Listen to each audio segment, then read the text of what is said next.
বিএনপির ভারপ্রাপ্ত চেয়ারম্যান তারেক রহমানের সাম্প্রতিক মন্তব্যে ভারতীয় বিশেষজ্ঞরা মনে করছেন এটি মূলত নির্বাচনী কৌশল এবং জনমোহিনী অবস্থান।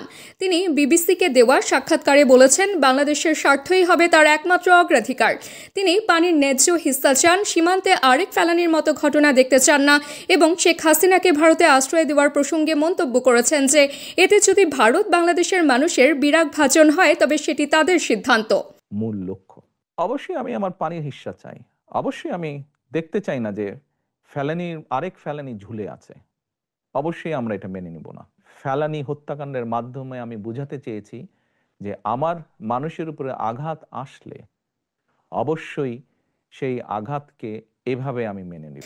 ওপি জিন্দাল গ্লোবাল ইউনিভার্সিটির আন্তর্জাতিক সম্পর্কের অধ্যাপক ও বাংলাদেশ বিশেষজ্ঞ শ্রী রাধা দত্ত মনে করেন, তারেক রহমান মূলত তার নির্বাচনী সমর্থকদের উদ্দেশ্য করেই এই বক্তব্য দিয়েছেন।